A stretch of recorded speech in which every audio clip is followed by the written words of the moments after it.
Warm good evening to all our dear teachers and friends. I wish I could welcome each one of you personally by taking all the names. We are very fortunate today to have so many of our teachers and two very esteemed speakers for the Trivandrum Neuro Club webinar.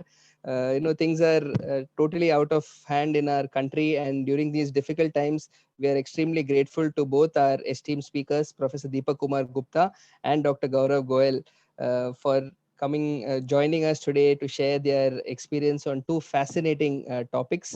The separation of craniopagus Siamese twins is perhaps once in a lifetime experience, and we are also very fortunate to have Professor Suresh Nair sir, two very experienced other moderators in this field, Professor Santosh Joseph, who has got a wide experience in this very rare craniopagus Siamese twins management, and also Professor Muralidhar Pai, who has the longest survival after craniopagus Siamese twins surgery, 15 to 20 years, if I'm not mistaken.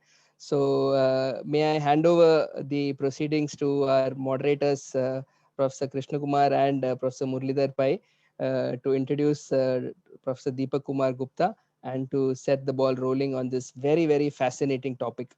Thank you. Thank you, George. And as you rightly said, the pandemic is creating havoc everywhere, but sometimes we feel that the pandemic, even though it is creating such a situation in our country, it sometimes gives some advantages like these meetings where we get stalwarts to speak in our regional fora. So that is actually one good thing which has come out of the. And today we are so fortunate to have Dr. Deepak with us, and I don't think most of us need an introduction. Need to have. Deepak is so familiar with all of us. Welcome to this forum, Dr. Deepak. Very glad to have you. And as you can see, he's always been supportive of whichever venture we have initiated in Trivandrum. And you can never see him sit idle. This is him in Trivandrum when the teaching session of Neurological Society of India was going on, and whoever listens to him, be it consultant, resident, seniors, juniors, it will always be beneficial on the forum, off the forum. It's always been very, very good friend to the Neurological Society in Trivandrum. So warm welcome, and I would invite Dr. Muralidhar Pai for his opening remarks.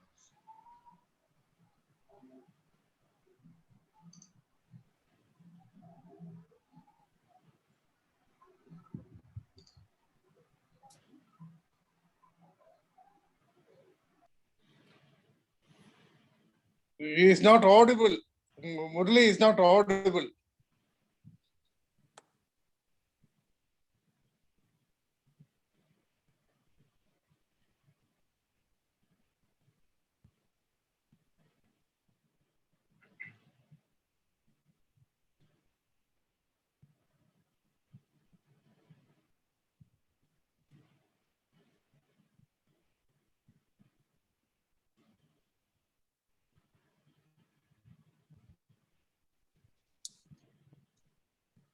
Can you hear me? No. Yeah. No. You can hear me? Yeah. Now we can hear you. Okay. I think I knew Deepak only after the craniopagus twins. He had called me to Delhi, and that's the time I got in touch with him. I thought he's passionate about the entire thing which he has done. I think I congratulate him for doing a good job with this craniopagus twins. As I know how difficult it is. At the time in the beginning, he asked me one question, whether it is worth doing that, and it is a lot of problems. I told him better not venture into it. It is too difficult.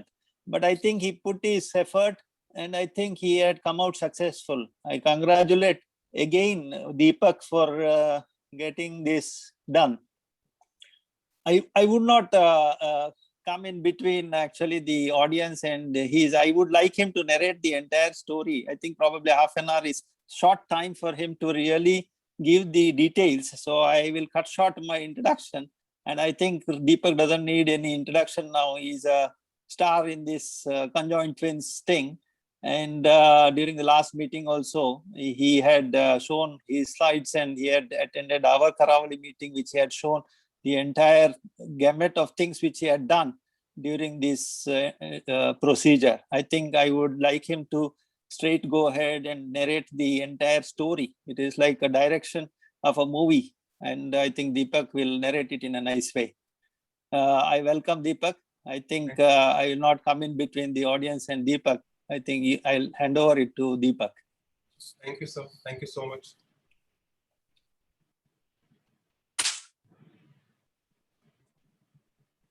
All right.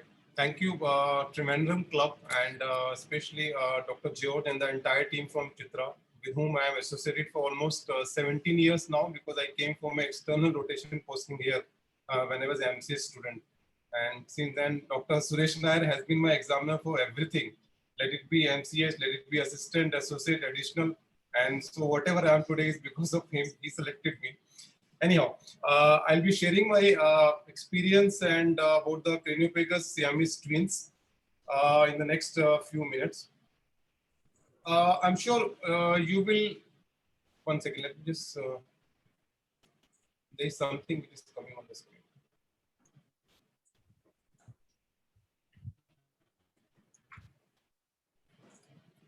All right. So Craniopagus twins are extremely rare. For those who do not know much about these cases, I mean, as rightly said by George before, it's once in a lifetime opportunity or a surgery for any pediatric neurosurgeon in the country and the world. To the best of my understanding, as of today, we have got something like 120 odd cases which have been attempted separation. And of these, just less than 12 children are actually surviving for more than 10 years after separation. I was in constant touch with many international and national faculty prior to attempting on this case. And James Goodrich and Muralidhar Pai, who is here with us, they were the two key faculty who actually supported and guided me in this surgery. Let me be very honest to you. So James Goodrich actually told me, yes, the mortality is extremely high. I mean, presently with the advancement in the science and technology, it has dropped down to under 36%. However, the morbidity remains enormous in these cases. I'll just briefly touch upon the Indian Craniopagus twins, which I am aware of. I might have missed certain cases, which I would like the elite faculty here to add to the list. These are the first two sets of twins, the Hyderabad girls, the Veena Vani, and the second is the Sabha Farah, for the Patna girls. And they are more or less inseparables, I would say, because they have not been separated. I happened to visit them in 2019 pre-lockdown. They both are doing reasonably okay, but the Patna girls are in quite a shabby state of affairs, no support from the government, and they're leading a very dismal life. On the contrary, on the left side, the Hyderabad girls, the Veena Vani, which you see, they are quite happy with what they are, and they have adjusted themselves to a new lifestyle. And when I asked them, do you want separation? They said, no, we are very happy the way we are. In fact, Veena Vani, Ben Carson had advised separation with a very high morbidity. Somehow, I think in the best interest of the kids, it was not taken up, and the kids are pretty okay as of now. This is the third set of twins, which you might have read about in Neurology India, and somehow I knew it otherwise also from Dr. Rajshekhar. The famous twins which were attempted by Dr. Muralidhar Pai. They were the partial angular variety, and luckily for him, he had independent sinus, and he went ahead with the surgery and did a very detailed planning for these cases. Could separate them, but unfortunately, he lost one of the kids during the surgery. The fourth set was attempted in Assam, the Hassan and Hussain twins. And these twins, they both died on the table itself during emergency separation. The fifth set is probably, in fact, the oldest one, which I probably would say in 1994. One case was attempted in Chitra. I could not get details of that child, and I think both the children were lost within 2 to 3 days after separation. I'm not sure about this case myself. The sixth set of Indian twins, the Jagga Balia twins, so the Ames JB twins, as we popularly call them, they were the ones who presented to us in 2015. And interestingly, it was a full-term normal vaginal delivery. So this itself tells you how much is the lack of medical healthcare facility in distant parts of India. And these children were never breastfed, and they were kept in Cuttack for almost 3 months for investigations. And this is how they look like when they presented to us. The children were otherwise pretty good, I would say. I mean, when they were joined to each other, and like any other child, they were doing all the mischievous, naughty activities when they were joined. Interestingly, most of the time, one child was always smiling and the second child was always crying. That was the only emotional difference which I noted at majority of occasions. They were almost indistinguishable from each other. They looked almost alike. And so what we did was we actually used, because the previous angio which was done on these children, so there was a scar mark in the elbow on one of the child. And so that's how we used to identify who is child J and who is child B. And so we use this position for everything, for all the imaging, for all the surgical steps before separation to avoid any confusion in identification of these two children. This is how the radiology looked like. This is the VRT images of the CT, shows complete fusion of 360 degrees. And this is a type 3 vertical, total vertical with 120 degree of angulation between the two kids. And these are the MRI images. On the left, you see oblique sag of the child J. And there you see the oblique coronal of the child B. You see the partial corpus callosal agenesis, posterior part, and some amount of CSF cleft between the two children. On this side image, you see the parietal lobe of the two children was dipping up to the 10th of the other side. However, grossly it looked like the two brains were separate. And though my radiologist could not comment upon how much will be the pia and the arachnoid fusion between the two children. But I shared these images with James Goodrich also. And he also said, no matter how the brain looks like on the MRI, intraoperatively, you will lose planes and you may not get pia and the arachnoid. And this is exactly what happened in these children. These are the few DTI images which we built up. Finally, we decided to go ahead with this 4-vessel DSA in these two children. They were 2 years of age at that time. And it took almost 11 hours for the entire procedure for doing the MRI and for the 4-vessel DLA. We did various steps of cross compressions, arterial, venous of one child, two child together. And of course, this was the first time these two children were actually intubated together. So it was a big anesthetic challenge for them also. Our neuroradiologists themselves were, it was a first for them. So, but they did their best. And initially, I wanted to have information regarding the dominance, percentage flow shade, and the site of disconnection in case I attempt any surgical disconnection, because I was not very sure whether I'll be able to separate these two children. So I was waiting for this DSA. And at the back of my mind, I had this option of staged embolization because there were a couple of publications there. But when I saw this 4-vessel DSA being done, the attempt to, in fact, do the DSA, having the femoral access itself was difficult. We had to call the pediatric cardiologist to have the access for the DSA. So I understood by this time it will be a futile exercise to go for stage embolization in these two children.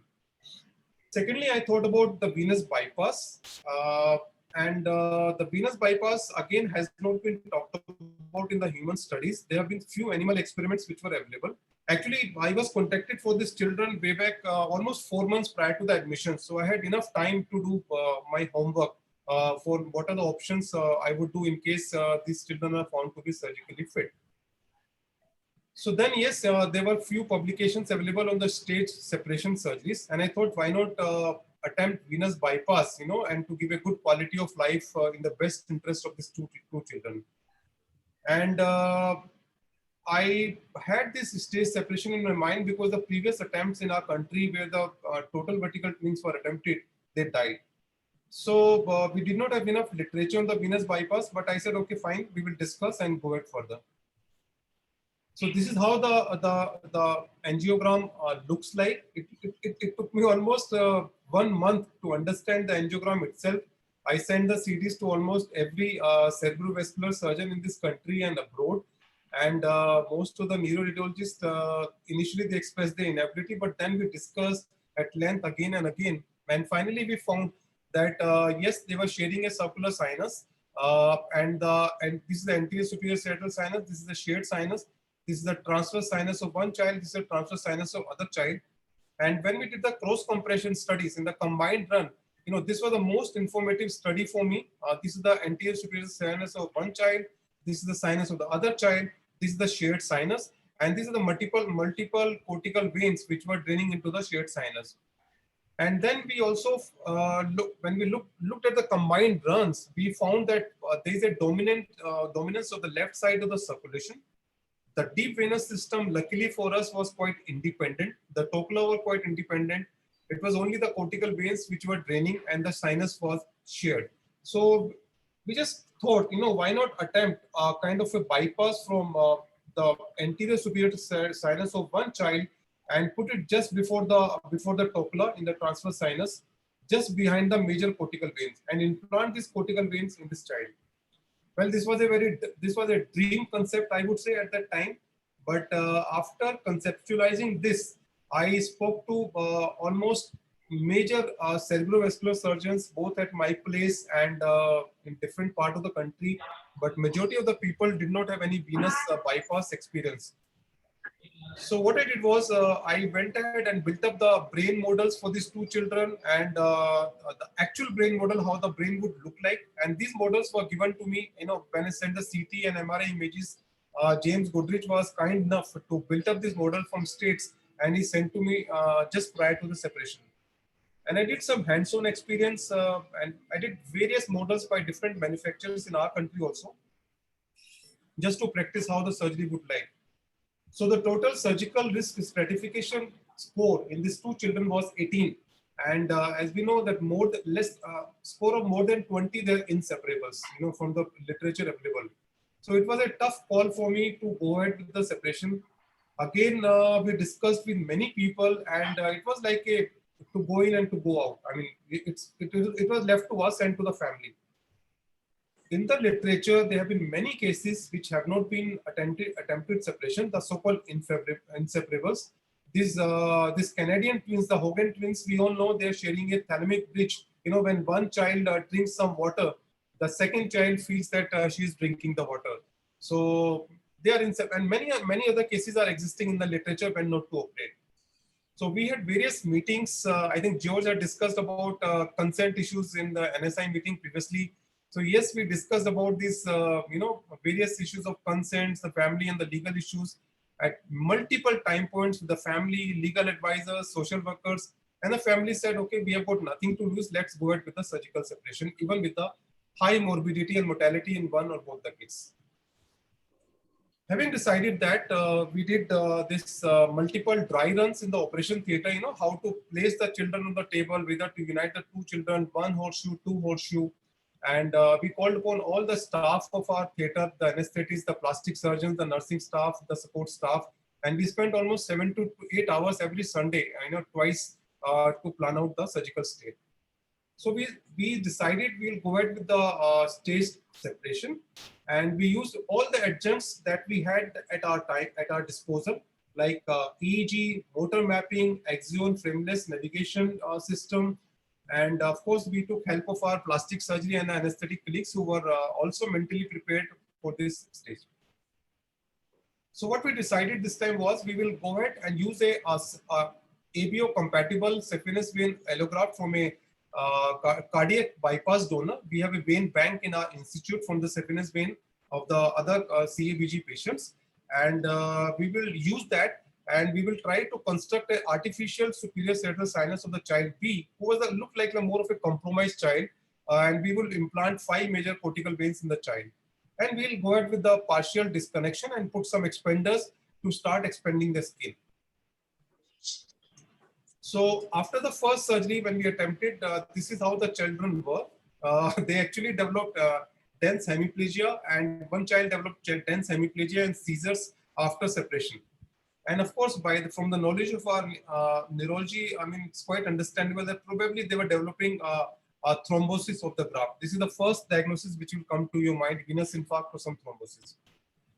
So we kept this child in the ICU, and the ICU was built up in the operation theater itself, and they were kept there for almost a week or so, and subsequently they were shifted out. And over a period of time, the two children improved. This is how the CT looked like on the day one post separation. As you can see, this is the crinotomy which we have done, and the CT actually did not look very bad. It looked pretty decent. There was no venous infarct per se in the immediate post-operative CT. However, it was a nightmare for our pediatric neurologist and the intensive team to manage these two children, because these venous channel issues, the drug issues, they started developing starting on the immediate post-operative period itself. One child was actually dehydrated and he required more of a high maintenance fluids. He was in shock. And so whatever bolus we were giving to this child was causing worsening of the pulmonary edema in the other child. Okay, and so he was developing hepatomegaly, he was puffy, he was in pulmonary edema, and he also had one episode of VTAC and cardiac arrest on the 48 hours after the surgery. However, he was immediately revived. So we kept on managing the child conservatively with intermittent fluid bolus for one child and for furosemide and other drugs for the second child. And it was a very tough call. The intensive care team, the neurologist, the PICU team, they were present 24 hours with the children in the makeshift ICU which we had built up. And then, of course, there were some issues regarding the infection which were aptly managed by our team. The seizures were managed. It was a very difficult call for managing the anti-epileptics, because whatever anti-epileptic drug we were giving to one child was going to the other child. So one child who was having seizure, he actually required 4 anti-epileptics. So, but then there was so much of cross flow between the two children. So it was a tough call for the pediatricians to balance. But somehow we were able to manage this crisis. And this is how the two children looked like 2 weeks after the surgery. This is my glasses. One of the child actually took it from me. But they look pretty decent, and the hemiplegia also improved after 2 weeks. But yes, at the back of my mind, I expected venous thrombosis in this child, because on the table itself, we were actually flushing this. It was a big graft which we had used, and the graft actually got thrombosed on the table itself. And we used Fogarty, heparin infusions, multiple things we attempted.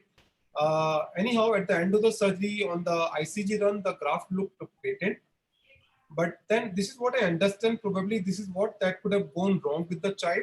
The child could have had episode of initial venous ischemia, which could have probably got recanalized and then undergone late thrombosis. Incidentally, that one of the balloon actually got ruptured, in the child. So because the balloon had to be replaced, so I took this opportunity to do MRI and the MRB to the two children. And not to my surprise, the graft which we had actually built up was actually totally non-visible. You can see this MRI image. You can see this hyper intense image. That's the site where the graft was put. So this is a completely thrombosed graft, and these are the few gliotic changes visible. However, the brain did not sustain major insult. But yes, on the MRB, the graft is just not visible. So yes, even we had called upon Dr. Takizawa from Japan to do this, just do the venous bypass in these two children, because people in Japan, they do have some amount of experience on the venous bypass, and he happily consented to come. He spent almost 8 to 10 hours for this venous bypass. The rest of the procedure was actually done by us.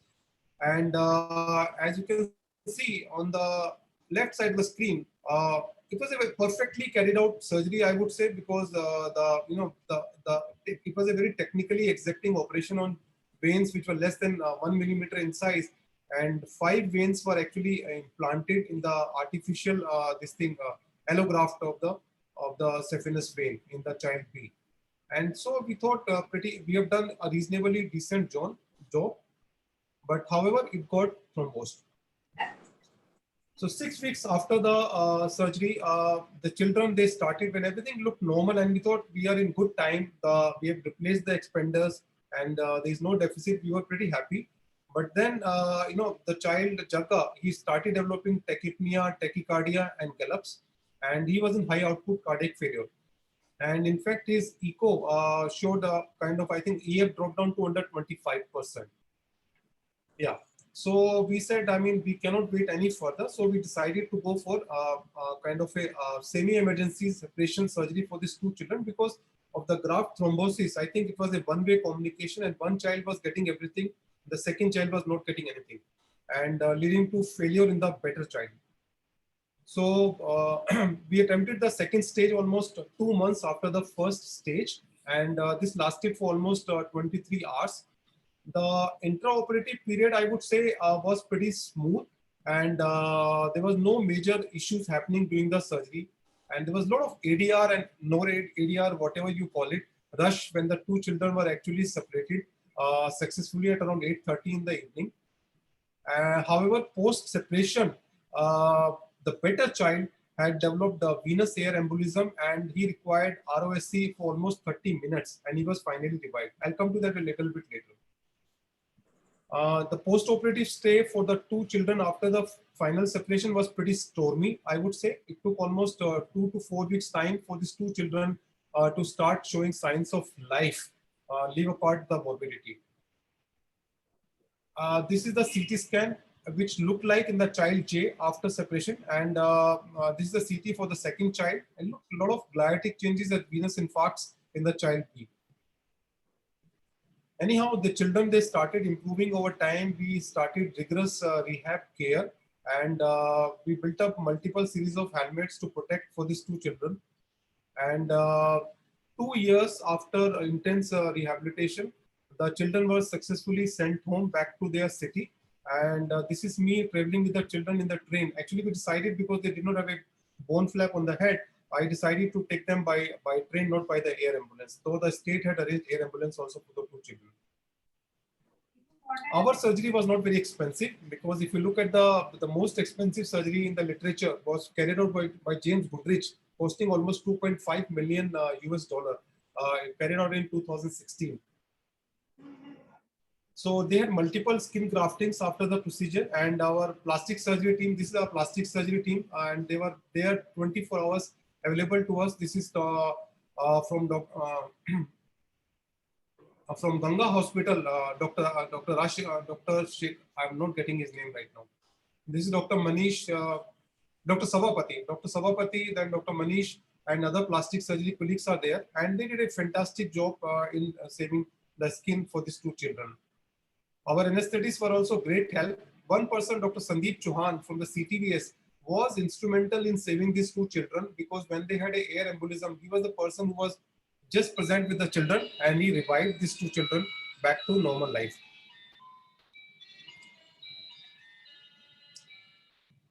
This is about the total anesthesia time. So in the second stage, I'm sorry for this noise at the back, alarm, 8 o'clock. This child, the better child, actually developed fall in the ETCO2 hypertension, bradycardia, and he went into asystole. And so protocolized resuscitation was carried out for this child. And after 30 minutes of CPR, this child was actually revived. But yes, we understood that because of the prolonged asystole, this child probably would require hemodialysis supports and may have to go into AKI. And this is exactly that happened. But the child, they actually recovered later on. But it was very reassuring to see these children after, I think, 3 months. This is child J, the better child, in the morning applying some coconut oil imported from Kerala, I would say, because most of our nurses, they are from Kerala. They would believe more in getting coconut oil on these two children. So it was pretty good feeling to see these two children improving. And this is how they look like a few months down the line. So I think separation of craniopagus twins is a, George, when he asked me, is it walking on thin ice? If you look at the literature, Ben Carson, you might have heard about, and many of us have actually become neurosurgeons, after watching his movie, The Gifted Hands. And in 2015, he came up with a book on my life. And he was, I think, the member of parliament from the New York also recently. So he became an almost overnight hero when he attempted these surgeries. But the interesting thing is that Ben Carson's 4 surgeries separated twins. It did not always save them. If you look at the first twin which he attempted, the German twins, the Patrick and the Benjamin twins, they had a very dismal outcome, and the family was so disturbed. Both the children actually died later. The parents separated, and the father became alcoholic, and they almost refused to contact with the operating surgeon after some time. And the other twins, there's only one twin which is separated, the Zambian twins, which actually we have been told that they survived and they did well. But however, there is no literature available on these twins.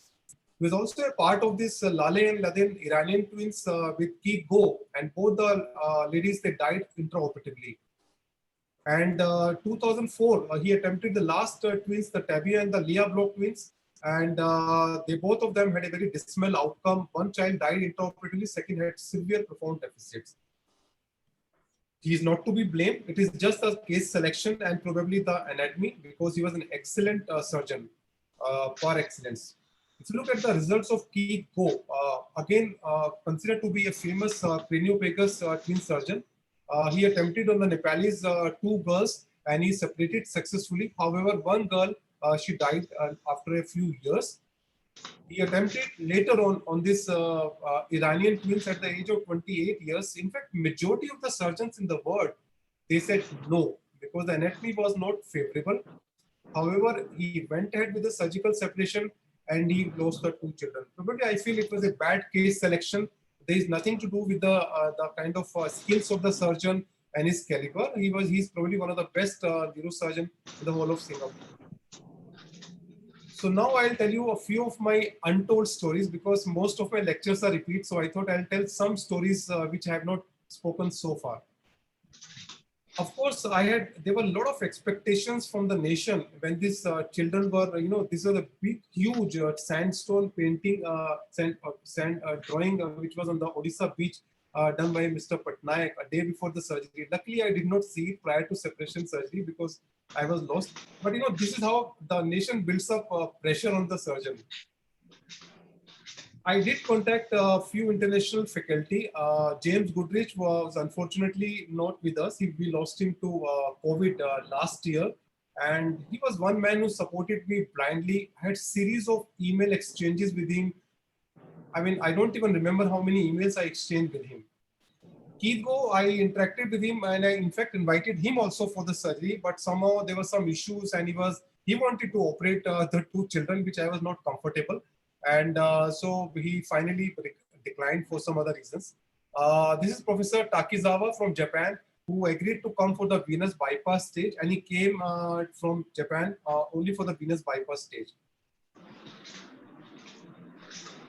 However, it is our national media which kind of portrays the story completely differently. And of course, our own people who are present in the operation theater were not happy with you. They are to be blamed because they give you a very different picture. Like the people who work, they are portrayed differently, and the people who are a part of the certain part of the surgery, they are portrayed differently. I am really thankful to Professor Takizawa for coming out all the way, but we must understand that it was a huge mammoth operation lasting for almost 15 separate surgeries were carried out on these two children and two major operations. And almost 125 people from our country, they worked day in and day out for these two children. But the media projected it very differently. Yes, I did call upon Dr. Muralidhar Pai, and he was very kind and gracious enough at his own expense, let me tell you. I said, okay, sir, can I come? He said, no, Deepak, don't waste your time. I'll come to your place. And just a day prior to the operation on one fine Sunday, he just drops in. And he spends almost 5 to 6 hours with us and listening to us. And he shared all his videos that he had of his cases. And I asked him if he can stay back for the separation. He said, no, I've just come here to wish you best of luck. I think this was more than enough for me. It gave me a lot of confidence that a surgery which he could do in 2002, probably I could also attempt in 2020 with a strong backup team from AIIMS. And of course, a kind of a guiding and supporting hand of Professor A.K. Mahapatra. And of course, we have got some very silent heroes.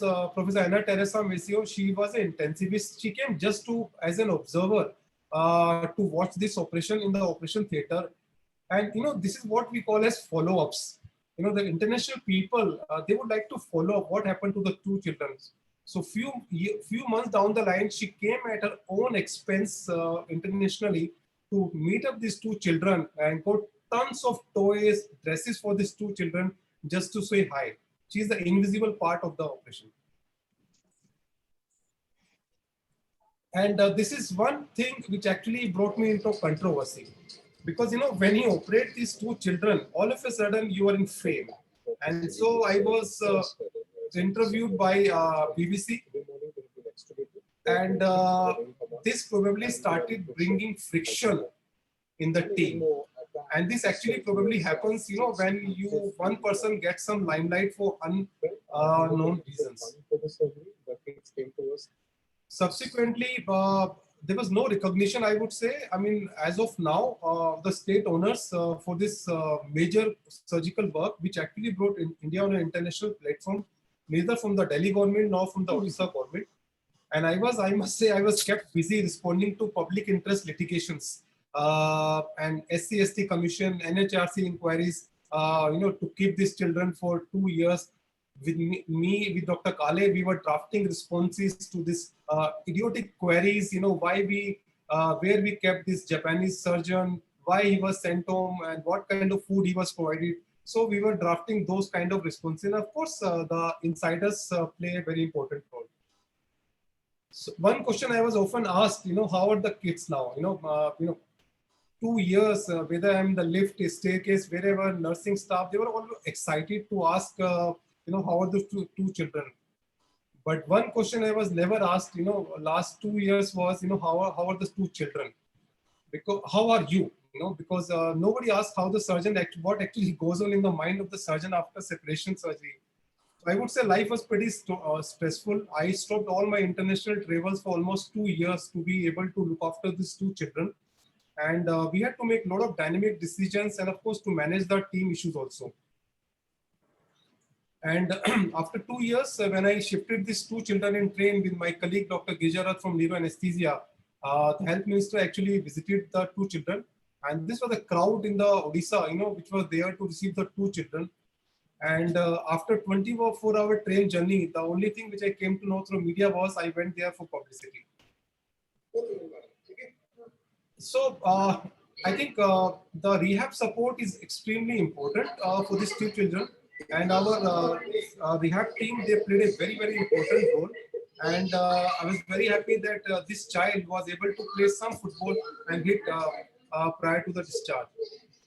We celebrated the New Year, the Christmas, and their birthday celebrations with the two children. And I went ahead to declare my kind of experience, the problem of venous bypass blockage, because the issue is that it is not the first time it has happened. I do have email conversation from James Goodrich. It has happened to one more surgeon internationally.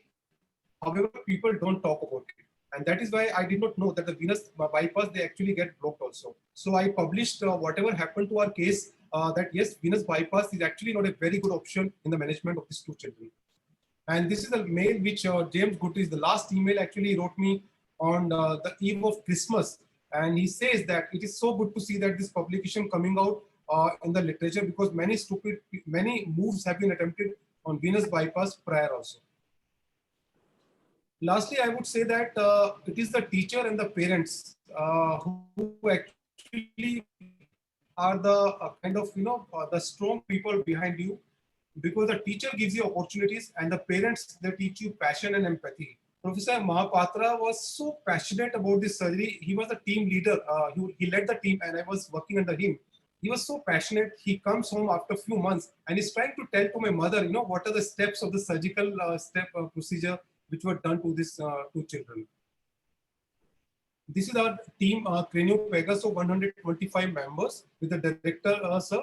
And these are our healthcare, the paramedic staff who were a part of the team. And we always had this Cranio-Pegasus team logo stuck to our arms. So I would say that, if you talk about the last 6 decades, the models have almost remained almost the same. The surgeons have changed. Ben Carson did 4 cases. James Goodrich, the largest experience in the world of almost 33 cases being consulted and 7 being separated personally by him. And I just have got a minuscule experience of 1 case I think we have gone a long way to understand how to go ahead with the surgery of these two children.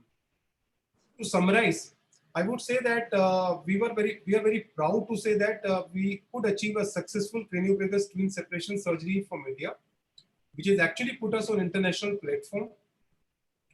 The shared sinuses, the venous bypass for shared sinus, which was actually we did initially, was applauded when it was done by a outside surgeon, but then it was ridiculed when it got blocked, and of course the onus was borne by the team, by us. So I think we need to select your cases and we need to stage surgeries, because we must learn from Ben Carson experience, whatever, because he used to attempt single stage separation and he had very dismal outcomes. I think we should seek opinions and operate these children only when absolutely indicated. You need to share your success and acknowledge the entire team throughout the procedure. And of course, the setbacks should not deter you. At the end, you must always remember, if you talk about stress, you have to bear it alone. So is it walking on the thin ice, George? If this is what you wanted to ask me, yes. Thank you. Thank you so much, Professor Deepak, for that very, very fascinating talk. I think it is one of the most fascinating and inspiring neurosurgical stories. Not just neurosurgical, perhaps so many life's lessons have been taught to us by your wonderful presentation. And for the young neurosurgeons, I'm sure that it has inspired many. And it's not just a lesson in tenacity and persistence, but also in human values.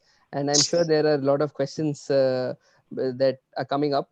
May I request Professor Santosh Joseph sir to share his experience in this craniopagus twins management, and also any of you who wish to ask questions, please feel free to go ahead.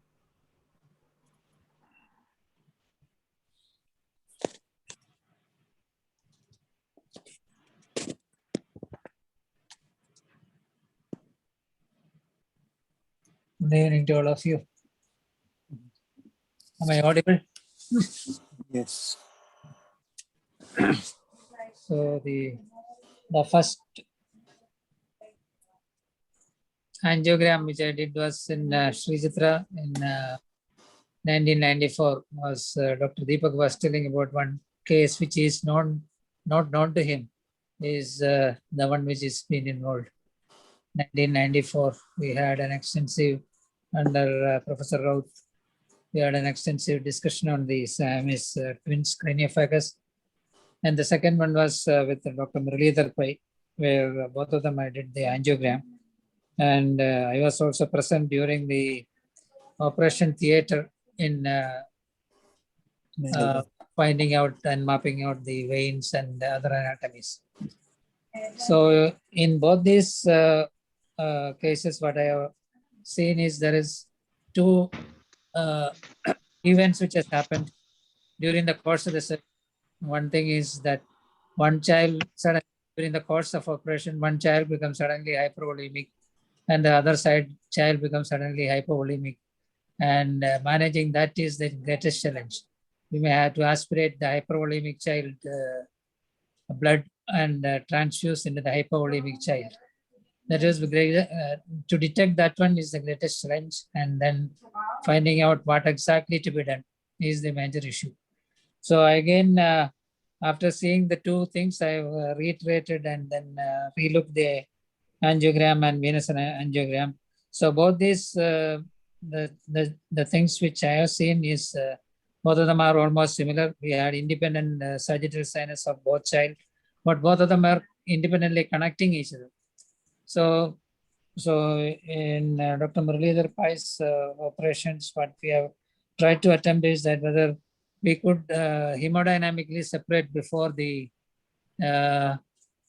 surgical separation itself, before the physical separation itself.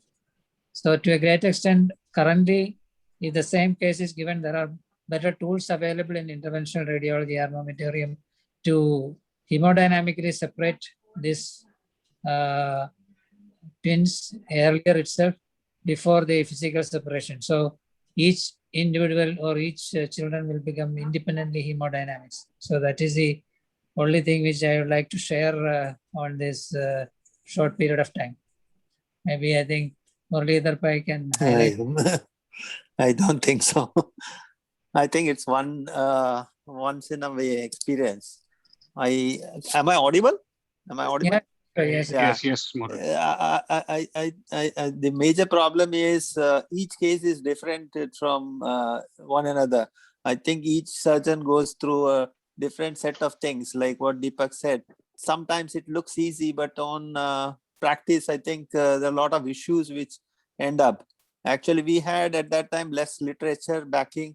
We didn't have anything to our credit to go on to the literature. In fact, I contacted Keith Go, and Keith Go personally had come down on his own actually to see the children. And at that time, he was talking about navigation things, which it was new to us. And our MRI was at the lower Tesla 0.3, which did not match with the Medtronic. Otherwise, he was arranging the stealth machine here. But he wanted the children to be shifted, and that is when we parted ways.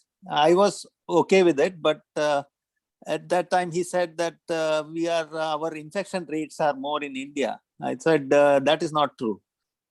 So that is the reason which we parted ways. And in the end, just before the separation, he called me again that he wanted to join as a team member. So I said at this moment we don't need, because I thought we had enough senior people with me. All were my teachers, including Santosh, Dr. Professor Raja. Everybody was there with me, and I think I had a very strong team from the standpoint of knowledge and ability of their technique thing. That's how I was probably successful with all the limited literature which I had. And I think my case was relatively better than what Deepak had done. I think I really have to congratulate Deepak for going through all this. And I know that at the end of the day, he asked me why you want to do another case. I said, no, this is the reason. Actually, the last few slides which he showed makes us think whether it is worth doing that. I don't know. Deepak, I think, still wants to venture into doing things. I think it's once in a lifetime. I think probably we won't venture it again. At least I won't. I don't know. I think Deepak should comment on that. No, I have been contacted for one more twin. I don't know which part, but one of my friends contacted me, but let's see. Yeah, all the best. Yeah. I think navigation probably would have done better for our case. We missed the plane in between. So that was the reason which we did not do well, actually. Suresh Nair sir, two questions, sir. Congratulations to Deepak and also to Murali for their great effort. And Deepak was asking me after that, he said he was asking me whether I can share the angiogram pictures of the kids which we tried to separate at Chitra. Even though I was working there, I was never in that team which was involved in the separation. And in fact, I had all the angiogram pictures with me.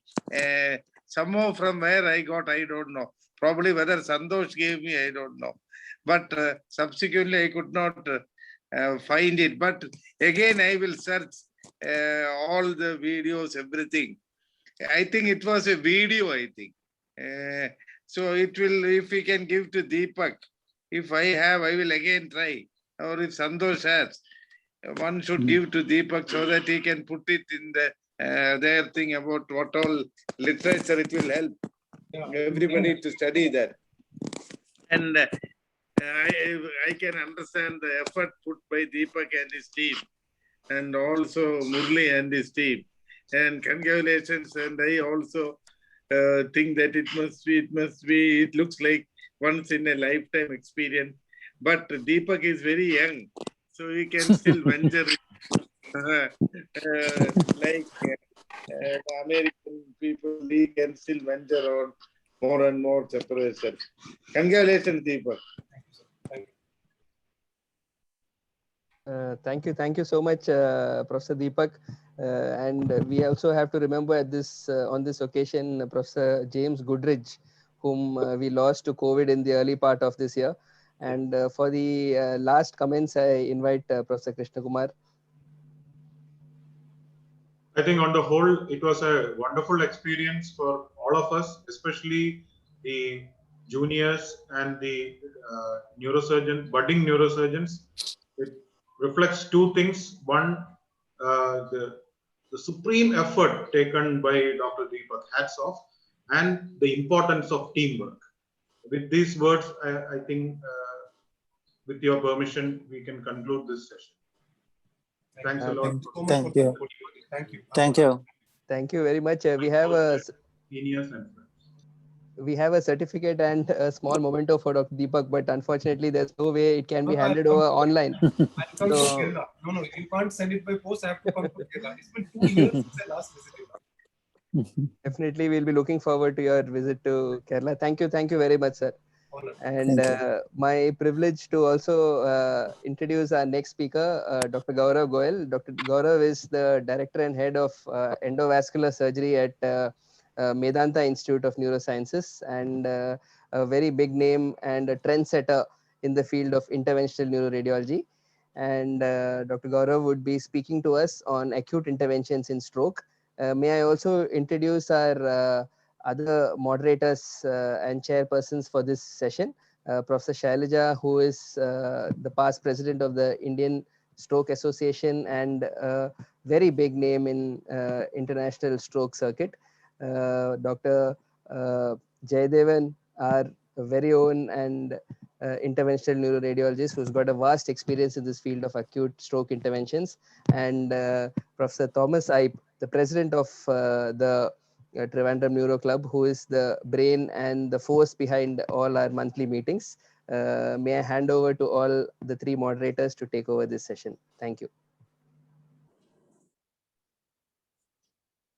So thank you, Dr. George, for the very interesting two talks. I think the first talk was really challenging and we all enjoyed the talk. And to talk about the endovascular thrombectomy, I think this is the right time to talk on endovascular thrombectomy, because which has made a big change in the management of acute stroke, starting from the number needed to treat being 2, to which now we have got lead thrombectomy. And now it has become so challenging that we have started doing large core thrombectomies too. And Dr. Gaurav, I think, does not require any introduction. Gaurav is a person who has been doing M2 occlusions also. I've heard his talk with his challenging M2 occlusions being the procedures done in those patients who are having proximal M2 occlusions too. And Gaurav, it would be a pleasure to hear from you on the latest guidelines and how you go about and what are the challenges and how you select your cases, especially in the late time window and the large core thrombectomies too. Thank you. Thank you, Professor Shailaja, for such a nice and kind introduction. And thank you, Trivandrum Neuro Club, for giving me this opportunity. And let me just try to get my, I don't know if you can see that. Yeah. So I can see Professor Santosh Joseph in the audience, and we have all learned from him the basics of intervention. And it's a pleasure to show our work in front of him. So a big change, and as Professor Shailaja was mentioning, and George must remember this from our NIMHANS days, that when we started doing neurointerventions in acute stroke way back in 2005 and 2006 in NIMHANS, I actually got a memo from the director that, you know, I should not kill these patients trying these new innovative therapies for which there is no statistical or evidence or guidelines. So from those times, we have moved most of them to level 1A evidence, and it's very heartening to see now neurosurgeons also being interested in acute stroke, and it's not limited to neurologists or interventionists. And I think that's the power of stroke treatment, which we have been, as a team, been able to cover in last few years. So today, I'll try to answer what Dr. Shailaja wants to hear in the talk, and we'll try to go from the guidelines and when to do it, to large vessel occlusions, to distal, and some difficult case scenarios if the time permits. So I think the audience already knows that, you know, for acute stroke, we have to do a IV TPA or a mechanical thrombectomy, and that's a level 1A evidence. So within 6 hours of mechanical thrombectomy, if the patient fits into criteria or IV TPA, that's not debatable anymore. And the other part, which is also not debatable, is if we have given TPA and if patient is still ineligible for mechanical thrombectomy, we should not wait. So if you want to give TPA, you do, and we should move ahead with mechanical thrombectomy. So that's the thing which confuses most of the people, and I think the guidelines are now very clear on that part. So what we are still not clear is whether we should give TPA if mechanical thrombectomy is indicated or not. So far, the guidelines say yes, and there are trials on as we discuss them towards the later part of the talk. So one thing which is very, very clear when we are dealing with stroke is we need to achieve reperfusion and not recanalization. And it has to be as early as possible, and it has to be a maximum reperfusion. So do not just look at opening the artery. We have to open up almost all the branches, if not 100% all. And until unless we do that, it's not a successful thrombectomy. And that is one thing which we have learned from the trials and our experience over a period of years. And we have to know that if the case is good, the outcome will be good. So anything which is patient less than 80, good favorable straight anatomy, patient having a high aspects score and a proximal vessel occlusion, these are the patients who will do well. So for us, the ideal candidate is a high NHS score who is not doing good. That means a bad patient.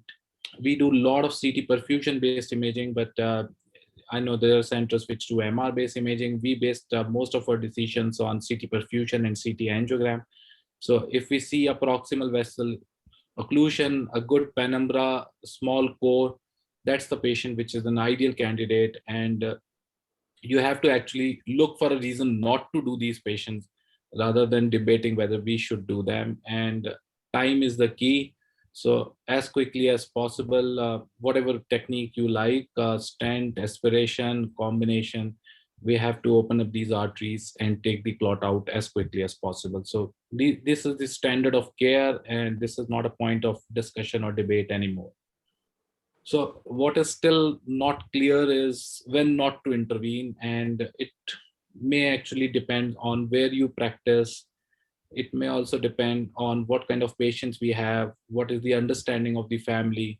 So there is no absolute no, but there is still a lot of patients which we don't know whether they will benefit or not. So like if you look at this patient, a very young 43-year-old, window period of 8 hours, high NHS, and you can already see there's a match. The CBV maps shows a large core, and it's practically a match perfusion thing, poor collaterals, and the large vessel occlusion. So the aspect score is very, very poor. So these are the patients, looking just at the age, a young 43-year-old, you will be tempted to open up this artery to save whatever we can. But is it really worth opening these vessels? Is it a futile recanalization? We have to look at the data for them. This one probably will be easy. A 78-year-old, an elderly gentleman, wake up stroke, almost matched perfusion maps again, poor collaterals. But because of the age, probably you may be tempted not to take it, and it may be an easy decision looking at the bad aspect score. So the poor collaterals, these sort of pictures on CT angiogram sort of convince us more not to treat these patients. And this is one of the things we started basing our decision more and more on. So aspects of 3-5 hour duration, again, a large match.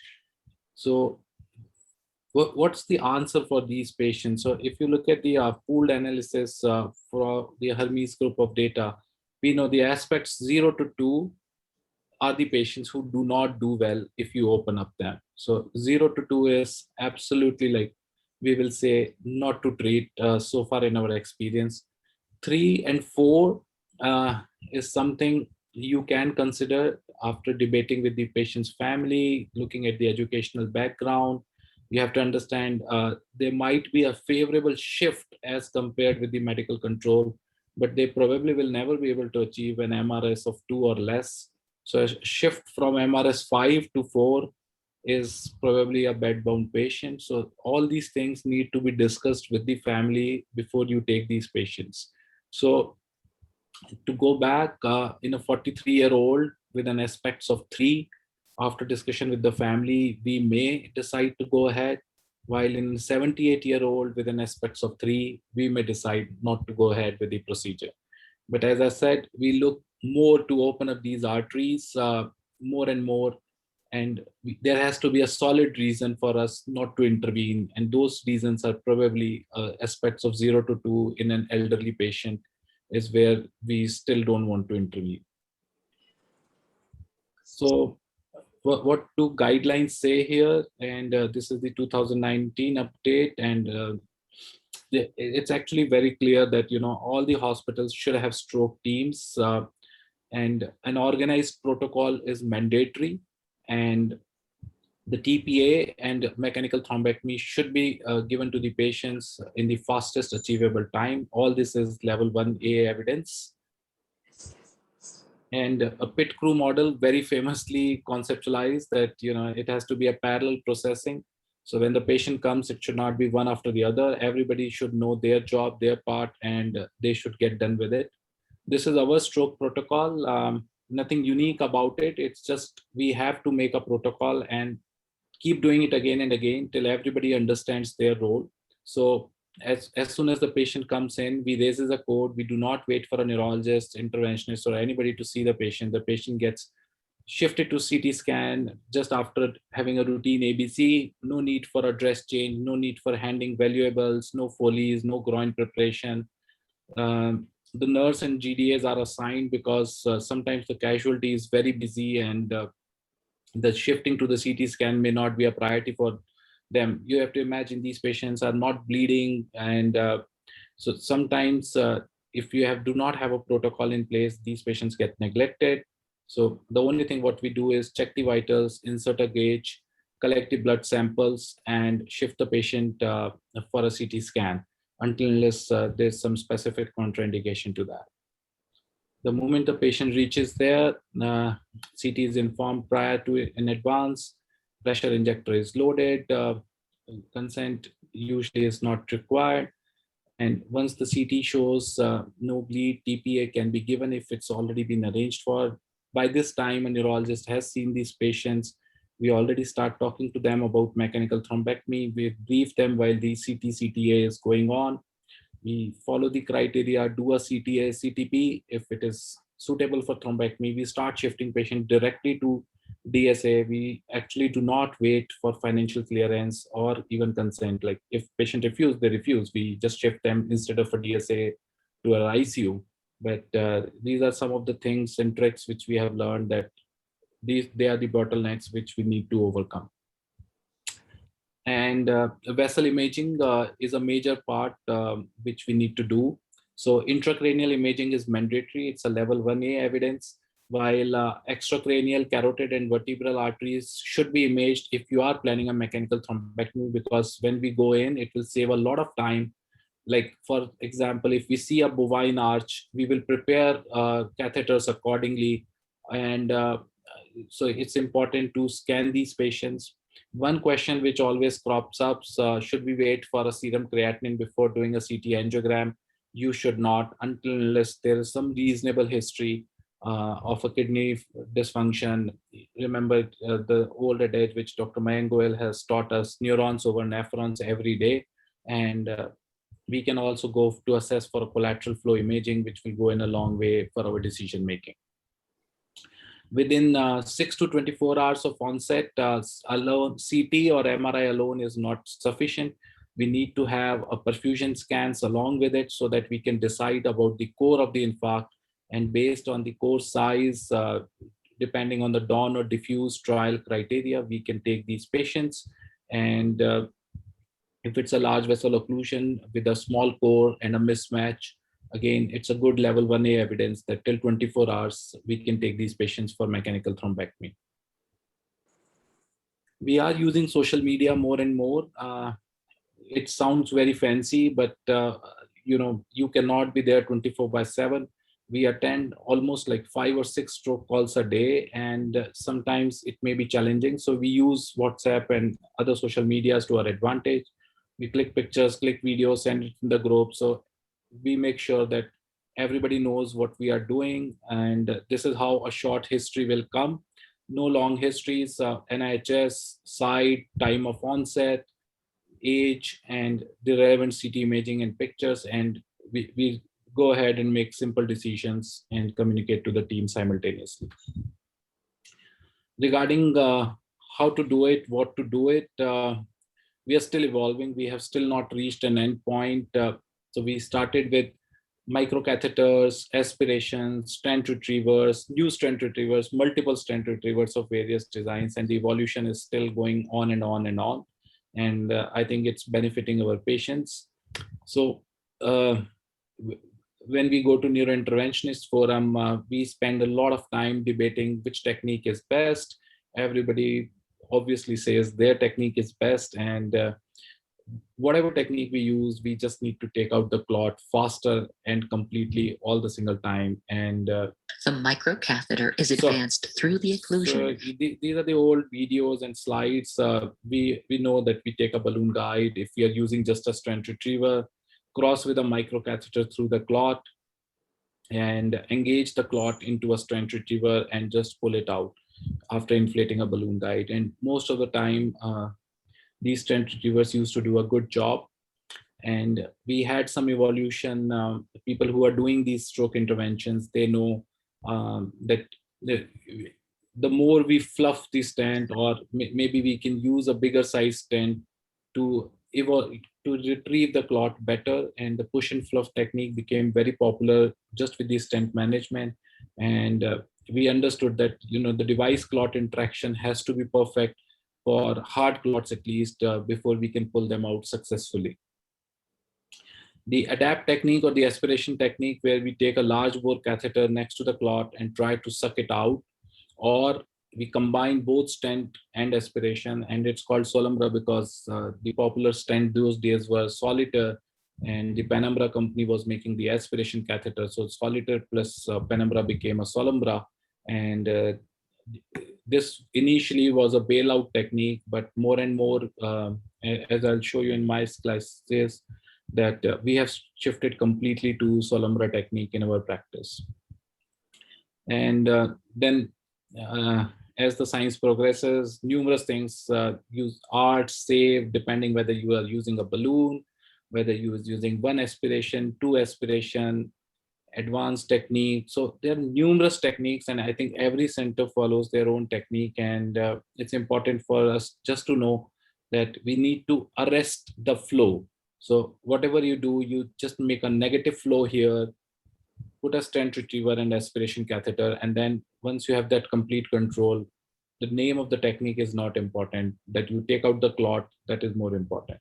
We call our technique a double aspiration fluff because we didn't have balloons earlier through which we can take the aspiration catheter. Now we do, but we still stick to it. So we use a stent retriever, we use an aspiration catheter, which we fluff the stent retriever for more clot integration. We take the aspiration catheter all the way up to engage with the clot. And once that part is done, we take out the microcatheter. So we have more aspiration system space available. So now we have a stent retriever, we have an aspiration catheter, the microcatheter is out. We use 2 pumps, one at a guiding level, one at the aspiration catheter level. So what we are trying to achieve is a complete negative flow. So there's no forward flow, and the clot should not fly off distally if we are using 2 suction pumps and engaging the clot with the stent, and also trying to pinch the clot as it is entering the aspiration catheter. So two aspiration pumps, aspiration catheter, and a stent retriever to track the clot completely. And this is how it looks like. So the catheter comes out along with the stent while we are sucking it out on both sides. Once that is done, time for high five. Most of the times, if we can get the clot out, if not, the hard work of going back again and trying to take the clot out again. So again, there's a lot of discussion around whether we should do aspiration first, we should do stent retrieval, whether we do combination. And we have some work going on about hard clot, red clot, white clot, and what works best. The important thing is at the middle of the night, most of the times when we have to make these decisions, we tend to make a wrong decision first before making a right decision. So we have decided to use combination therapy, but I guess every center is free to use what they like to do.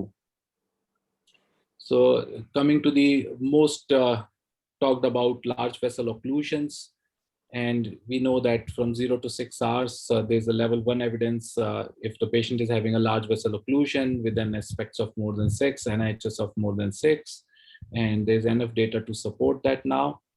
And regarding whether we should use aspiration versus stent retrieval, the aspiration has been proven non-inferior.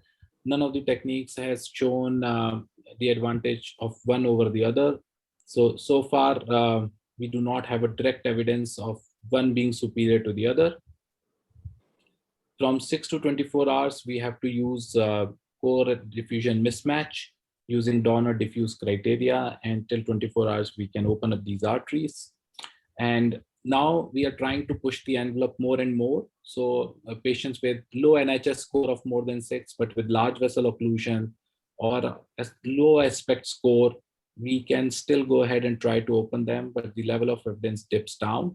And of course, the ACA, posterior circulation, they are a different ball game, and you have to carefully select these patients and they won't fit with these criteria. So few of these standard cases, which I think most of the people who do stroke interventions are very familiar with. So high NIHS score, you can again see these are CBV maps and CBF and MTT maps. So in one glance, even if you're not doing it, this is the beauty of perfusion maps. You can see there's a huge mismatch. The vessel is occluded. Patient has come within window period of 6 hours.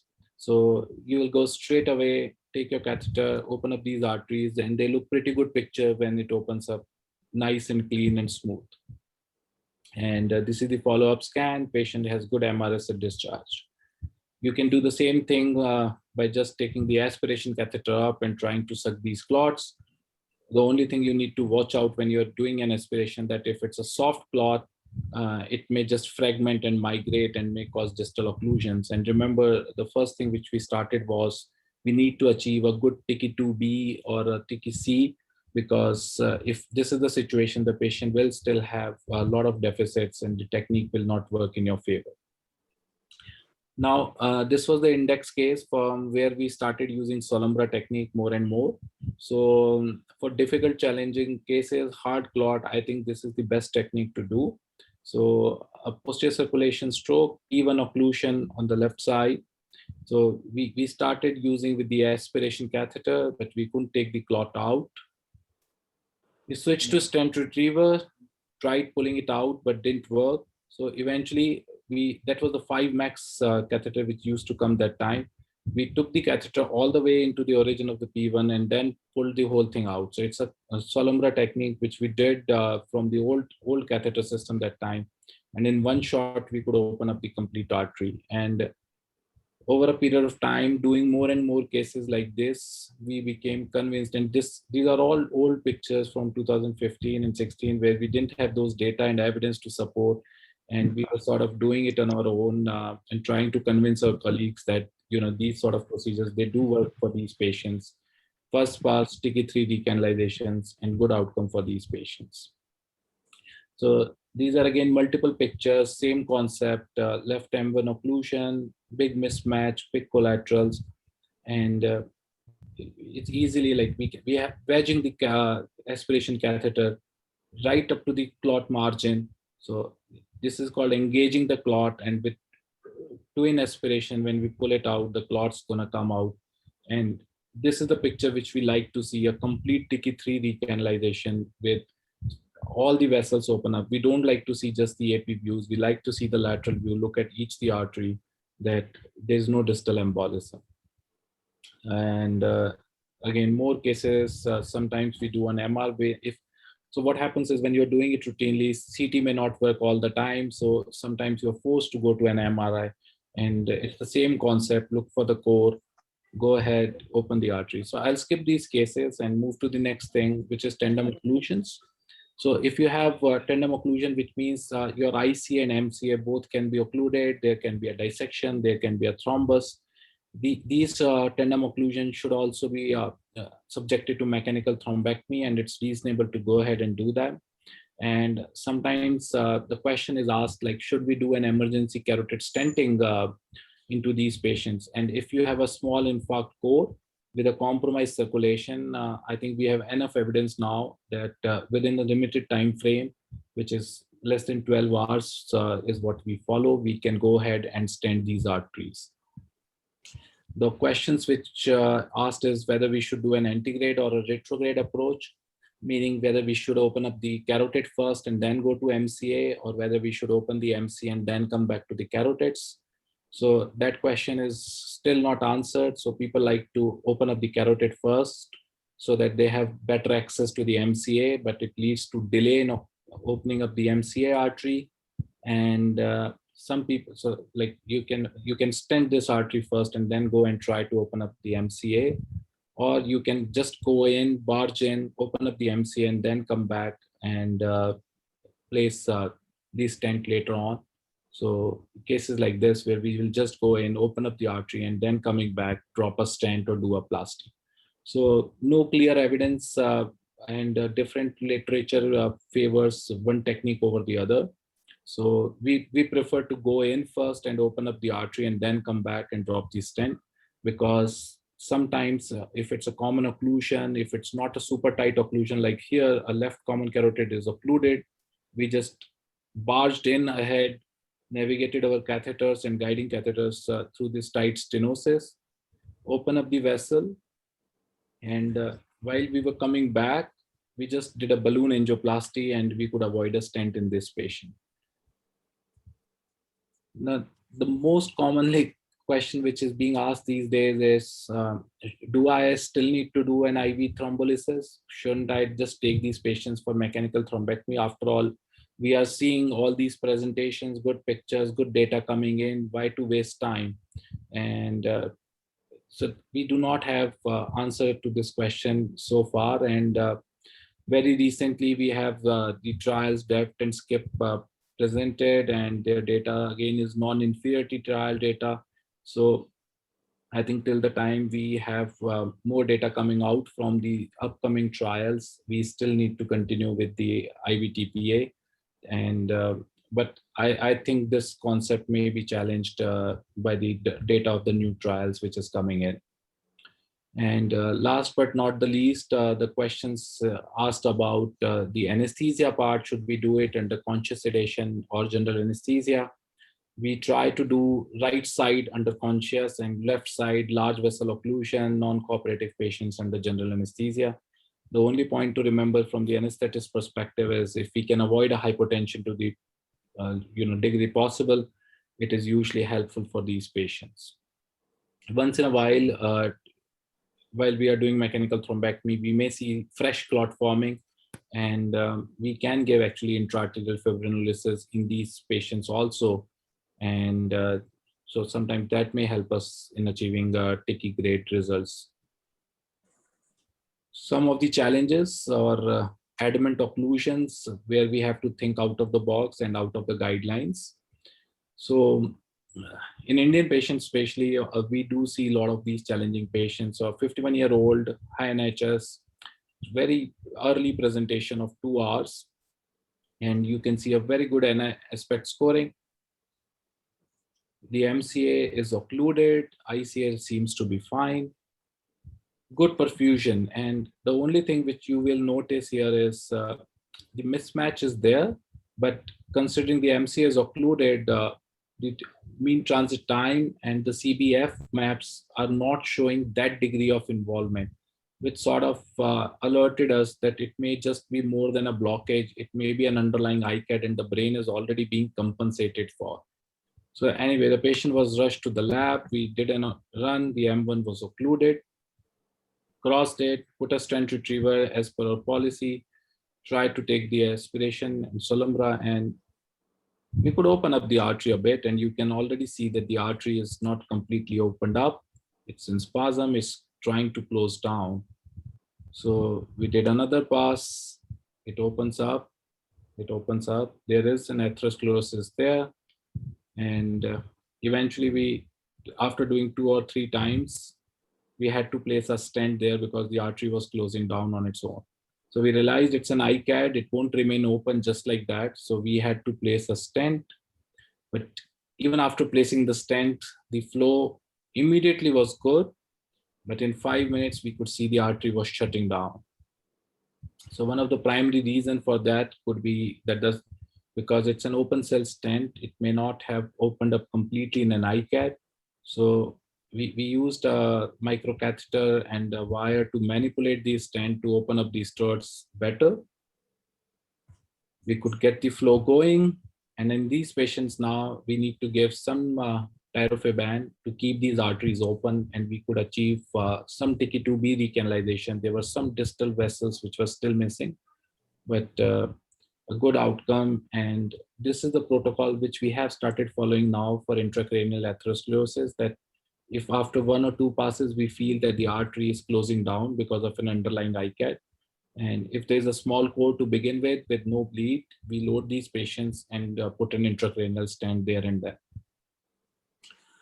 Coming to from large vessel to small or medium vessel occlusions, and the guidelines again say that you can carefully select these patients and go to M2 or M3 segments, and you can see the perfusion deficits are getting smaller, but it's the left side of the brain presenting with Broca's aphasia, facial palsy, NIHSS 12.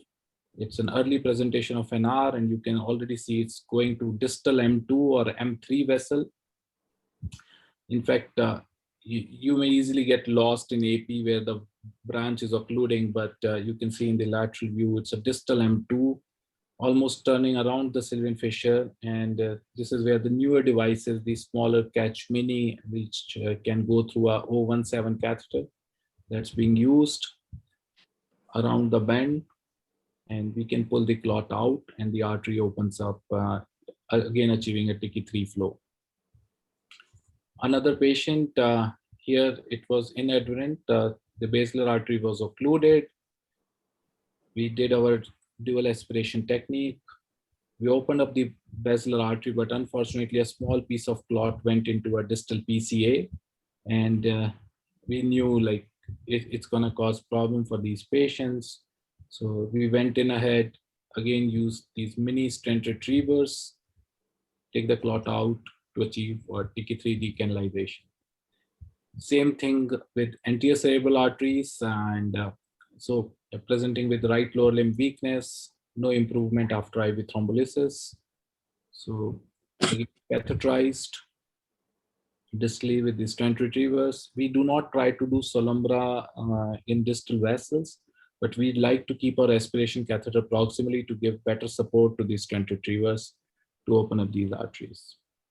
So I can actually show you multiple cases, but the theme is same, that distal vessels, we can reach there safely and open these arteries easily as possible, but like we have to be gentle, because if we are not gentle, the things do not go as planned, we can actually harm the patient. And this was one of the case of distal vessel occlusion, 10 hours history, and we can see an M2 vessel occlusion. We crossed it, we placed the stent retriever, and somehow the arteries, they seemed thinner. They were not looking normal. We were talking about it, and as we start pulling it out, we could see the dye has been extravasating. It's a major thing, and what you should do, we have to close the artery. So we had glue ready there and then, so we injected the glue and we ended up closing the artery, which we have intended to open. So this is the final result, back to square one with some brain hemorrhage. Luckily, it was not a major subarachnoid and patient tolerated it well. And this is a very interesting case which I want to show. 68-year-old mother of a doctor working with us. Clot, occlusion, ICAD, everything in the basilar artery. Patient presented with quadriparesis, bad arch to begin with. We went in, tried to open up the artery, but ended up shifting the clot to P1, not some good perforators. So to cut the long story short, we did a lot of efforts, do a stentoplasty, try to leave a stent there to open up the artery, try to open up the P1 to save the perforators. So combination of ICAD, distal vessel occlusion, everything together. And we could achieve some recanalization, loaded the patient with antiplatelets. And then we realized as we were trying to push a cardiac stent up, the vertebral artery gave way. And there was a lot of extravasation. And we had to place temporary coils there to seal it off. It did seal it off. And we continued from the right vertebral artery what we stopped. So we placed a stent there to open up the artery completely, and then came back and checked the left side, which was not bleeding anymore. So eventually from a good case to a bad case to a salvage was attempted. This is the post-procedure MRI. She is like MRS2 after 3 months, survived all the heroics. So the stentoplasty is one which we like to do a lot in ICAD these days before we place a stent. So typically if we see an ICAD which is getting closed after we do our aspiration catheters, we leave the stent there for a while and start the injection of Epciximab. And I'm just going ahead in interest of time, and sometimes we avoid putting a stent there, and just the radial force of the stent helps us in doing that. So the one last part which I want to cover and then we can stop is not every time we have a good access. So there are patients who will have their radial or femoral access completely blocked. And these patients, we are not shy to do a direct puncture and open up the artery. So we are ready that if on CT scan or by history, we know that these patients do not have a good femoral or radial access, we can actually do a direct carotid puncture. The technique remains the same. It's just the access changes. And we have now series of 4 or 5 patients in which we have done these direct punctures. But the radial option is also there, but few of these patients, they will have so much of blockage that you will end up doing one thing or the other. So I think we can stop here now and I can take questions if there are any. Thank you, Dr. Goel, for that very interesting talk. I think we went through extensively on the guidelines, and most important is the challenging situations. As has been clearly brought about, the most important challenges are the tandem occlusions. And I would say the biggest challenge we have found is the ICAD patients, where I'm sure Dr. Jaydevan will be able to share the experience. We had all our ICAD patients doing finally very badly with reocclusion and issues. So one lesson we have learned through these patients is in these patients who ICAD, whom we are able to identify earlier, as you know, from the pattern of infarcts and their lesser NIHs, where we are able to sometimes identify if they may be having an underlying ICAD. It would be better in these patients to avoid TPA, and maybe because these are the patients we finally end up giving other tirobifan and other loading of antiplatelets. And now we have evidence, as you mentioned, we don't have evidence to say that both are equally good, both bridging and direct is now. Finally, I think it's a decision of whether you want to give IVTPA bridging or we should go for direct. But before we take up the other questions, I have just one question for you. What is your current protocol which you follow for the ICAD patients? After opening up of the vessel, you find that the opening is not good, or whether when there was a reocclusion, how do you manage these patients, and which is the strategy which you found most useful? So as I was trying to show that if we see it's an ICAD, like moment you do a first pass, you are able to see whether the underlying vessel has opened up completely or there are irregularities. And if we suspect an ICAD, we we try leaving the stent there for a while, trying to do a stentoplasty. And if that doesn't work, we actually debate whether to put a stent in the first core, because if we leave a stent there, and if the patient has a small core to begin with, these patients do well.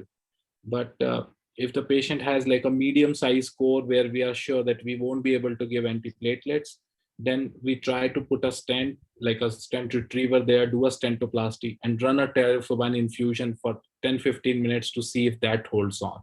So either of the techniques works well. But as you rightly said, these are the challenges which we have not resolved completely. And there are like few success stories and few failures there. Actually, there is one question which has been asked by Dr. Arun, is with regard to if you find a floating thrombus in the arch or maybe in the carotid too, what would be your strategy of going ahead with the intervention? So it's the same thing. What we'll do, we will just try to aspirate the clot. Like if it's in the internal carotid artery, we'll take our guiding catheters proximal to the clot by attaching the suction catheters and try to take that clot out. Provided this patient also has, I'm assuming we are talking about a tandem that the MC has already occluded. If it's patient is just having a floating thrombus and which is not occlusive, we may actually just decide to put these patients on medical management. But a floating thrombus with a distal occlusion will try to suck that part out and then go and open up the distal artery. I hope that answers the question. Jaydevan, Dr. Jaydevan, maybe you want. Yes, madam. Gaurav, it's a very wonderful talk, very detailed talk on the endovascular management. The thing is that as madam has mentioned, we also have a significant problem regarding the ICAT, especially opening up and also keeping it in opening, and also our experience with the INGA cranial stenting is relatively less after mechanical thrombectomy. We usually try to plasty it and we'll give some Tirofiban, and after the procedure we'll keep the patient on antiplatelet. So that's the one we generate. But still our outcome, clinical outcome, 3 months outcome is relatively less compared to the other patients, especially regarding the, when you compare with the non-ICAT cases. And regarding the technique, we from the beginning onwards, we usually use stent retriever as a first method, and if it is fails, then only we use other combination methods. The other imaging, everything is almost the same, only there is no difference in the imaging methods or everything, CT based method. And the thing is that the late window period after 6 hours. After 6 hours is the issue. We have seen that there are a lot of patients even get benefited, even if they qualify with a DAWN or diffuse. But it is not definitely not, the evidences are still not out, but still it is not, it is out of the DAWN diffuse criteria. Still, I think we can take some of the significant number of the patient after the 6 hours. So in that case, I think how far the perfusion imaging will help. I still have a doubt as slowly the importance of the perfusion will come down, and we will still stick on to the CT, plain CT imaging and CT CT angiogram for qualifying the patient even for the post 6 hours, and perfusion will be limited for some special cases only. Because even with the perfusion, with the current criteria, so there are significant number of patients still we can include in the mechanical thrombectomy to get the benefit of the thrombectomy. Or otherwise, later with different trials, the current perfusion criteria may get modified also. Yeah, you have a very valid point, and in fact, that's what they found out in the DAWN trial, that patients who were, sorry, the diffuse trial, that the patients who were not fitting into the criteria of DAWN, and even if they go ahead and do it in the diffuse trial, they still did better than the medical management. So I think you raise a very valid point here. Yeah. Are you using the RAPID software or for the perfusion, or whether you are doing just a visual assessment? We're just doing a visual assessment. It's too expensive. Like So it's not just the one-time cost, it's the annual fee which the Rapid is charging is very expensive for the Indian scenario. So I don't know, do you have Rapid there? No, we don't have. No, That's why I asked. no. So we are also using the visual assessment, just looking at the CBV, CBF. Maybe, I don't know if Ramchandra has, Professor Santosh Joseph may want to comment on Yes. that. We don't have, we are just thinking about this and then not cost effective. That's the major issue. One area which we are not doing is the M2s and the PCAs or the A1s. So that is one area which we are not doing now. What is your experience and how, like, is there procedure wise the risk difference? Just from your experience, I'm asking you. There is a lot of data which has come out, but from your personal experience, what do you think about taking up all the M2s? So we were tentative to begin with, and in fact, like our second case had that bleed, which I showed in a thing. But now we have a good experience of 20 plus cases, and me and my colleague Dr. Anshu Mahajan, we both are very confident, especially these new stent retrievers which goes through these smaller 017 profile catheters. They are very helpful in doing that. So I think, as you rightly said, more and more data is coming out, and I think we are moving in that direction where this could also become the frontline therapy for small vessel arteries. Homicide, sir, or any more questions? Gaurav, there was a question in the chat box from the neurosurgeons, a Yes. few of them who asked about endovascular intervention options for cerebral venous thrombosis. Okay, so unfortunately, I do not have a large experience on that. Like somehow in this part of the country, we do not see so many cerebral venous thrombosis, and most of these patients, they do well on the anticoagulation. We only get called for when the patient starts to dip, and by the time, I think when we intervene, it's too late. So my personal experience is very, very low. So I won't be able to answer that. Maybe Jayadevan or the Professor Joseph can answer that question. I think our experience at Sri Chitra is also, we don't see those bad cerebral venous thrombosis patients who would require, most of them respond to medical treatment. And our experiences also, I think CMC Vellore has got the maximum experience of doing the maximum the intravenous thrombolysis, the thrombolytic treatment for these patients. I think Santosh Joseph sir may be having experience because from Tamil Nadu they may be seeing a lot of CVT patients. No, I think my maximum experience is with the KEM Bombay group. Uday Leme and group. Because there are no surgical backup for all patients who is having venous thrombosis and then undergoing decompressive craniotomy. But I think on the whole, I think most of our patients do very well with the medical management.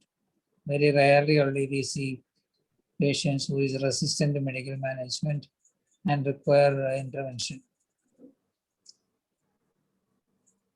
Homicide, sir? And nothing else. I just wanted to thank Dr. Gaurav for giving such a lucid presentation. I'm sure we all are benefited by his talk. Thank you. Thank you. Thank you, everyone. Thank you. Thank you. Thank you, Gaurav. Thank you. Bye-bye. Bye.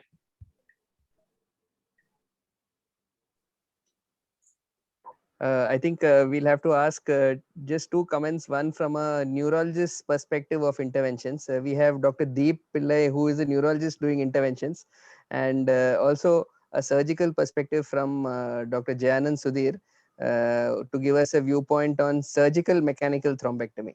So Dr. Deep and Dr. Jayanand, please.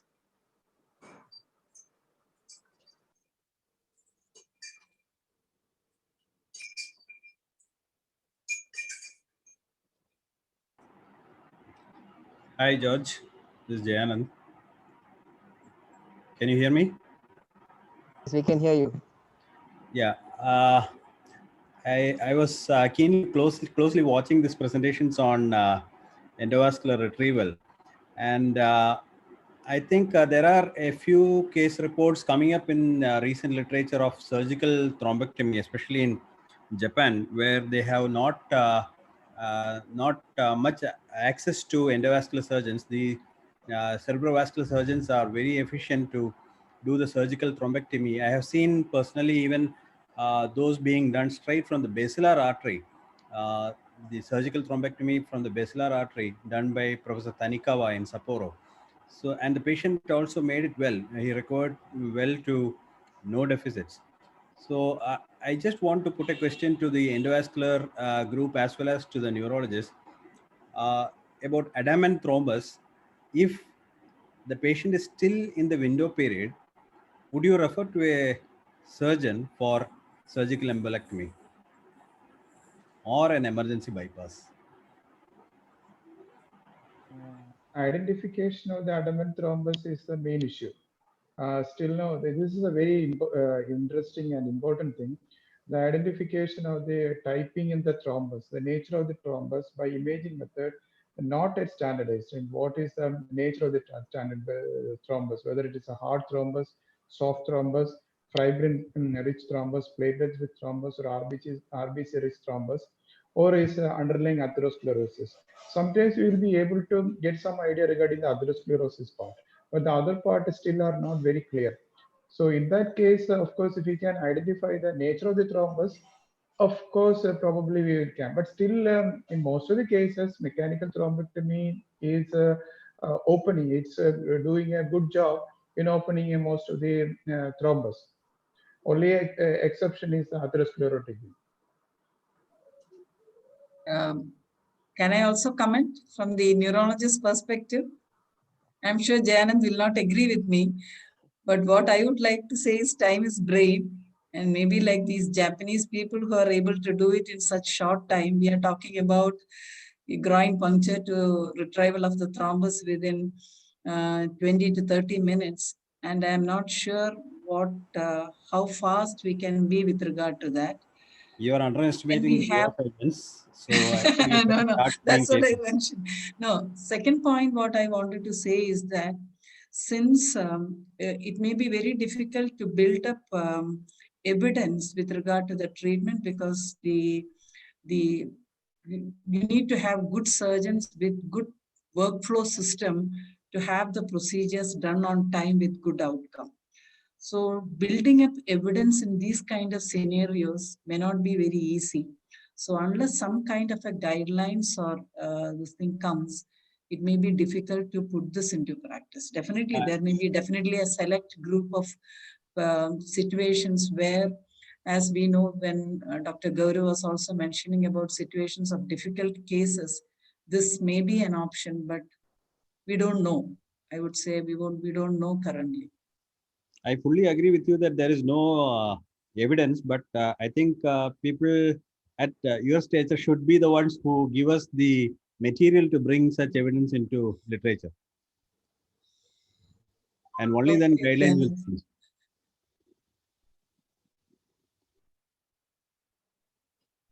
Thank you, Jayanand, for raising a very pertinent point. Any further questions from the audience? Any comments from Dr. Deep?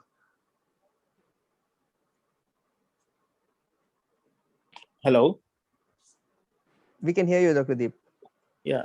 Good evening, everybody. It was a wonderful talk. And we have just started thrombectomy as late as 2019. And as Madam was saying, our main roadblock is ICAD.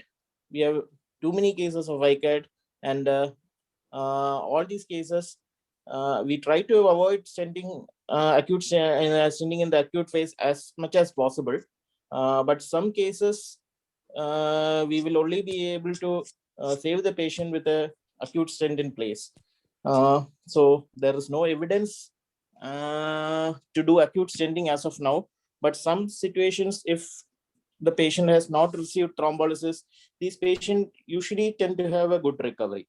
So to decide on which patient to intervene is a big question.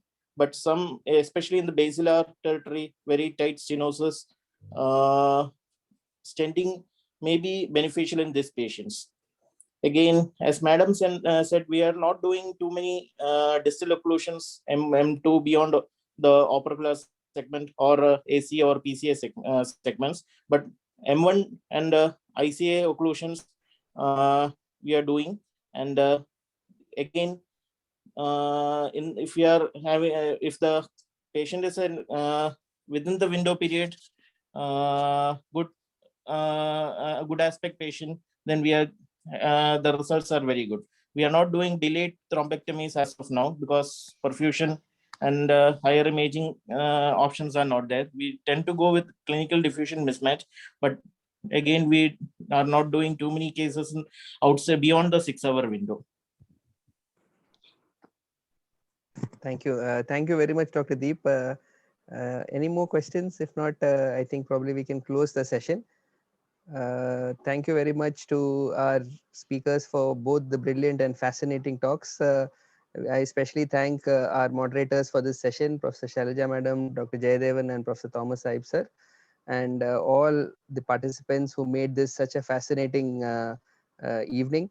We will miss the fellowship and the soup that we have at the end of this academic session, but I'm sure a day will come when we can catch up with all this. Thank you very much and good night. Okay, thank you. Thank you, sir.